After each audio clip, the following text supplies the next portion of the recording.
안녕하세요. 오늘은 12월 19일 목장 성경 공부로 누가복음 2장 22절부터 38절의 내용을 좀 살펴보려고 합니다. 이 내용은 그 제목을 보시면 예수님의 아기 예수의 정결 예식 이렇게 되어 있습니다. 그러니까 예수님께서 태어나시고 이제 할례하고 그다음에 이제 엄마가 그 산모 정결 내식을 하는 그 무렵쯤에 이제 하나님께 아기를 바치러 가는 그런 시점입니다. 요 내용은 사실은 사복음서 중에 누가복음에만 기록된 내용입니다.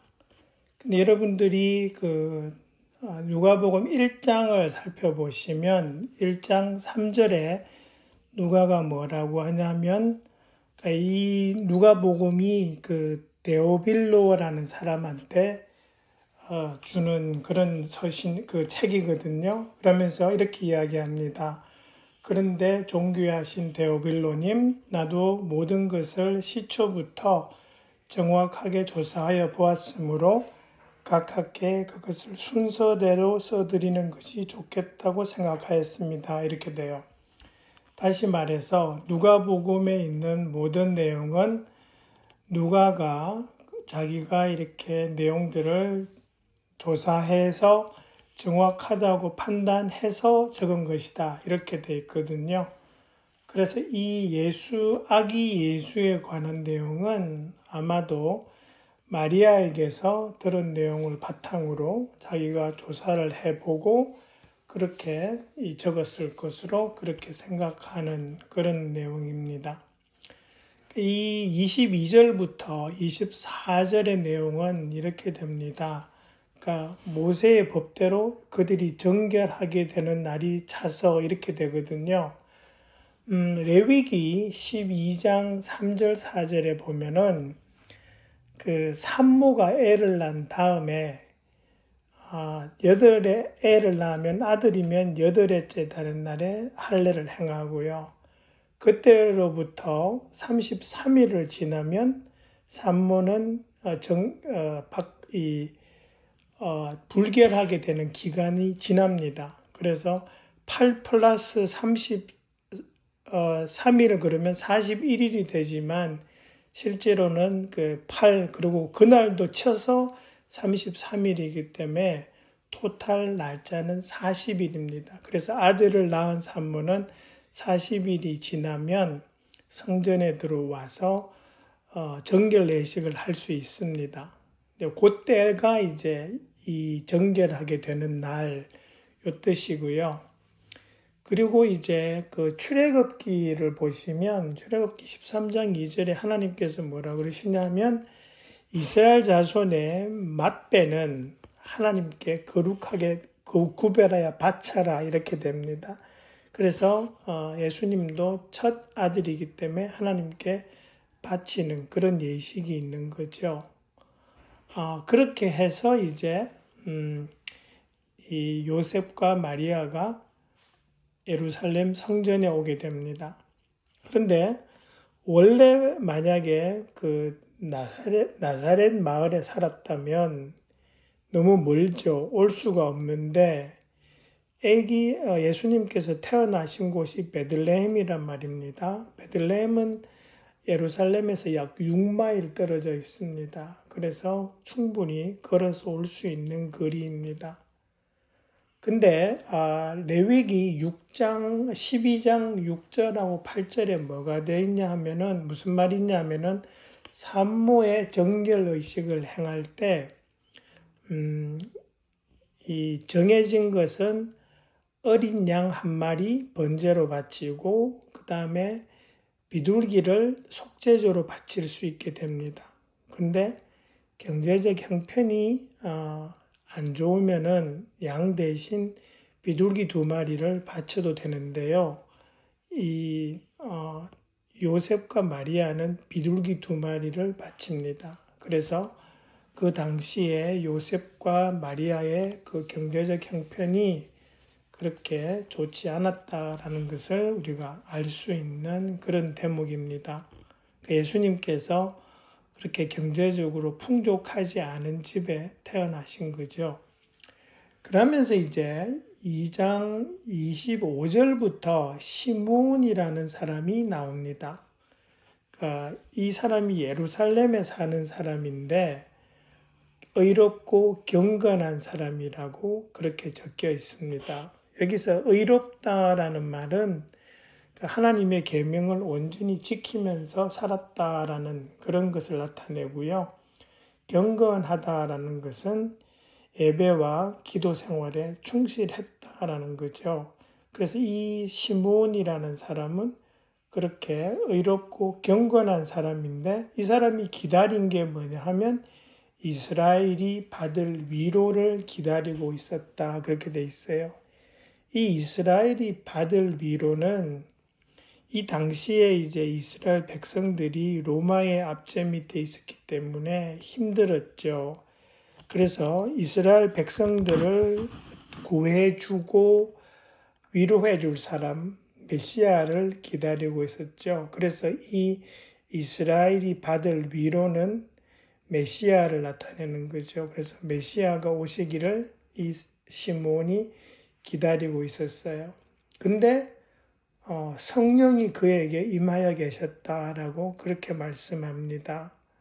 그러니까 이 성령이 임하고 있다라는 말은 지금으로 요 근래에 와서 이제 예수님 영접한 사람이 성령 받는 거하고는 조금 다른 이야기입니다. 구약 시대에는 이때까지만 해도 아직까지 성령이 모든 사람에게 예수님 아직 그 구원의 메시지가 전해지기 전이기 때문에 성령이 임해 있지 않았어요. 그래서 어떤 특별한 하나님의 사명을 받은 사람에게 성령이 임하여 계셨는데 이 시므온은 지금 하나님께서 이 사람한테 특별히 어떤 인도하심을 주셨어요. 왜 어떤 인도하심이냐 하니까 이 사람으로 하여금 메시아를 알아볼 수 있도록 그렇게 성령의 임재하심을 이 사람에게 허락하셨다라는 것이 이제 25절의 말씀이고요. 그 다음에 이제 26절, 27절에 보면 이 사람이 약속받은 게 있어요. 그리스도를 보기 전에는 이 사람이 죽지 않을 거라는 성령의 인도하심을 받았어요. 그러니까 이 사람은 아는 거죠. 자기가 죽기 전에 메시아를 볼 거라는 것.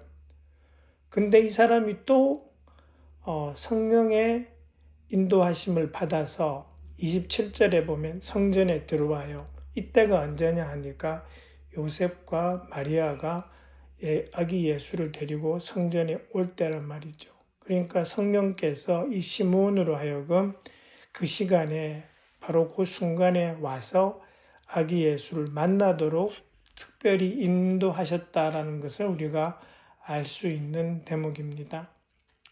그러면서 이제 28절부터 이 시므온이 아기 예수를 안고 하나님을 찬양하는 말을 하기 시작합니다. 찬양시죠. 그러면서 어떻게 하냐니까 이 주님 29절에 주님께서는 주님의 말씀을 따라 이 종을 세상에서 평안히 떠나가게 해주십니다. 성령께서 메시아를 보고 죽을 거라고 했는데 이제 봤으니까 자기는 편안한 마음으로 이 세상을 떠날 수 있다라는 거죠. 그러니까 이 지금 자기가 안고 있는 아기가 메시아라는 것을 이 사람은 알아본 거예요. 그러면서 이분이 32절까지 계속 이렇게 찬양하는 게 있어요. 이방 사람에게 계시하는 빛이고 주님의 백성 이스라엘에게는 영광이다. 누가 이 아기가. 그러니까 이 내용은 그 이사야서 49장 6절하고 이사야서 60장 1절부터 3절의 말씀하고 많이 이렇게 비슷합니다. 이사야서 49장 6절에 보시면 이 내용이 메시아를 두고 하는 말인데 뭐라 그러시냐니까 하나님께서 내가 너를 뭇 민족의 빛으로 삼았다. 그렇게 말씀하시죠. 32절에 나온 말씀하고 똑같죠. 그러면서 이사야서 60장에 와서는 주님의 영광이 떠올랐다. 계속 그의 영광, 그의 광명 이런 식으로 말씀하시는 걸로 봐서 32절에 나오는 빛이요 영광이라는 말과 이렇게 겹쳐지는 게 보이시는 거죠. 그만큼 이 시몬이 지금 하나님을 찬양하는 말도 이 성경 말씀에 기초로 했다라는 걸 우리가 알 수 있습니다. 그러면서 이제 제가 그 질문을 하나 던졌는데 31절, 32절에서 하나님의 구원 계획이 유대 사람과 이방 사람을 모두 포함한다는 것을 짐작하게 하는 표현은 무엇인가요? 라는 그 질문을 제가 했습니다. 그죠? 거기 답이 뭐냐 하면 32절 말씀에 보면 31절 말씀에 보면 모든 백성 앞에 마련하셨다 그러고요. 32절에 가서 이방 사람 주님의 백성 이스라엘 그렇게 해서 하나님의 구원 계획이 처음부터 유대 사람들만이 아닌 모든 사람들 그렇게 포함하고 있다는 것을 우리가 알 수 있다는 것입니다. 그러면서 이제 그 33절로 들어가면 요거는 제가 조금 그 번역을 좀 수정하기라기보다는 번역이 살짝 이상한데요. 33절에 보면 시몬이 이렇게 이야기하니까 그 아기의 아버지와 어머니는 시몬이 아기에 대하여 하는 이 말을 듣고서 이상하게 여겼다. 그렇게 되어 있는데 이 이상하게 여겼다라는 이 부분을 영어 성경으로 보면은 amazed 또 marveled 이렇게 되어 있습니다. 그러니까 개역 개정 성경에 나와 있는 말들을 놀랍게 여기더라라고 그렇게 이제 번역하거든요. 그래서 이것은 놀랍게 여기다라는 그게 좀 더 적절한 그런 번역이 아닐까 싶습니다. 의미가 그쪽이 훨씬 더 잘 전달되어집니다. 그러면서 제가 다음에 또 하나 질문을 던지는 것이 34절, 35절에서 시므온은 예수님이 하실 일에 대하여 말하는데 어떤 일을 하실 것이라고 말하고 있나요? 라고 질문을 던졌는데요. 34절에 보면은 이렇게 되어 있습니다. 그죠?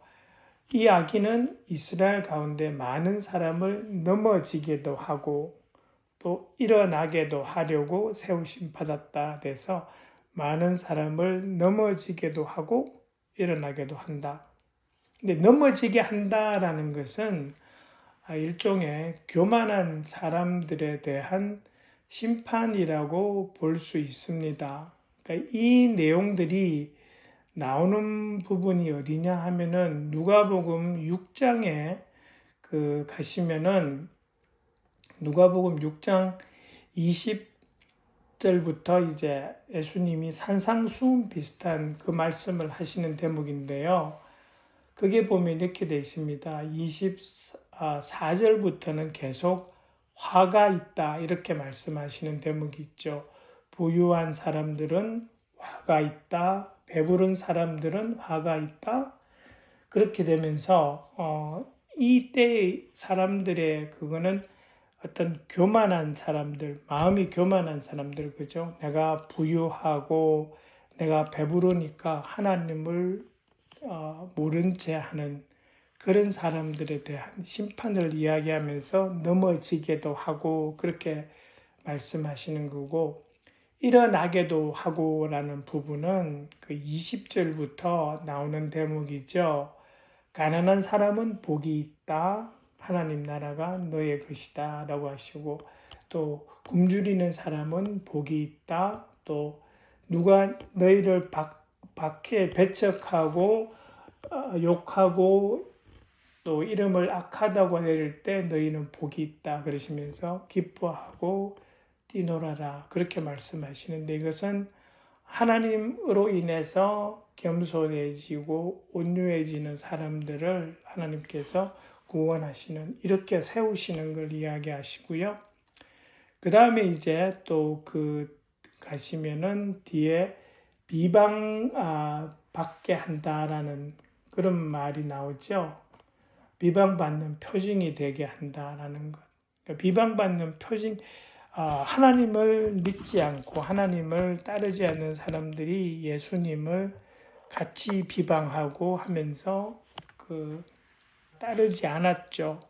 그런 부분을 이야기하시는 거고, 또 마음속의 생각을 드러나게 하신다라는 부분도 복음서에 보면 하나님께서 다른 사람들의 마음속 생각을 아시고 이야기하시는 대목들이 있죠. 이제 그런 부분에 대해서 지금 시므온이 이야기하고 있는 것으로 보이는 거죠. 그래서 한 4가지 정도입니다. 그죠? 넘어지기도 하고 이렇게 세우기도 하고 비방받는 표징이 되고 마음속에 생각이 드러나게 하시고, 그리고 이제 35절에 가면은 시므온이 마리아 보고 그러죠. 칼이 당신의 마음을 찌를 것입니다 라고 하는 이 부분은 마음이 아픈 상황을 이야기하는 거죠. 예수님께서 십자가의 그 고난과 죽음을 당하시는 것을 마리아가 지켜보면서 그 마음의 고통이 얼마나 심했을지를 우리가 짐작할 수 있는데, 그 부분을 지금 이야기하고 있는 겁니다. 그러면서 또 누가복음 2장 36절 37절에 가면 여자 예언자로 안나라는 사람이 나옵니다. 이 사람에 대한 설명을 하면서 비교적 집안 배경까지 설명합니다. 이 사람이 아셀 지파에 속해 있고 아버지가 바누엘이다 그렇게 나오죠. 아버지 이름이 바누엘 하는데 이 뜻이요 하나님의 얼굴이라는 뜻입니다. 그러니까 아버지의 이름이 하나님의 얼굴이라고 하는 그거로 봐서 이 사람, 이 가족의 집안의 분위기를 우리가 알 수 있는 거죠. 하나님을 경외하는 집안이라는 걸 알 수 있고요. 그러면서 37절에는 이 사람의 배경이 나옵니다. 과부가 되어서 84살 되도록 성전을 떠나지 않고 밤낮으로 금식과 기도로 하나님을 섬겨온 사람. 그러니까 성전에서 대부분의 시간을 보내는 거죠. 금식과 기도로 섬기는 사람입니다. 그만큼 이 안나는 하나님과 소통하면서 지내려고 노력한 사람이라는 거죠. 근데 이 사람에게는 시므온처럼 성령이 지시하지는 않으셨어요. 근데 그 시간에 시므온이 아기를 안고 하나님을 찬양할 때에 이 안나는 옆에 있어서 그것을 이야기를 다 듣습니다. 그러고 난 다음에 안나가 다가옵니다. 그러면서 하나님께 감사를 드리고 예루살렘의 구원을 기다리는 모든 사람에게 아기에 대해서 말했다라고 그렇게 이야기합니다. 이렇게 할 수 있었던 것은 안나가 금식과 기도를 통해서 하나님과 충분히 소통하고 있었기 때문에 가능했겠죠. 그러면서 이 예루살렘의 구원을 기다린다라는 걸 때 이 예루살렘은 사실은 예루살렘 도시보다는 전체 이스라엘을 상징하는 말이라고 볼 수 있습니다. 그러니까 전체 이스라엘 백성들의 구원이죠. 그러니까 그 구원을 기다리는 사람들에게 이 아기에 대해서 설명하는 겁니다. 이 아기가 메시아다라고. 그러니까 이분이 성령의 지시는 받지 않았지만 그 가운데 경건하게 하나님과 소통하면서 살았기 때문에 이 순간에 이 아기가 누군지를 알아본 거죠. 그게 이 안나가 이 자리에서 등장하는 이유가 아닌가 싶습니다. 예, 그래서 오늘은 예수님께서 태어나셔서 그 마리아의 산모로서의 정결 예식을 행하는 그 시간, 그날 예루살렘 성전에서 있었던 시므온을 만나고 안나를 만나는 그 장면에 대해서 한번 살펴보았습니다. 네, 우리 목장 식구들에게 잘 전달해 주시면 감사하겠습니다. 수고해 주세요.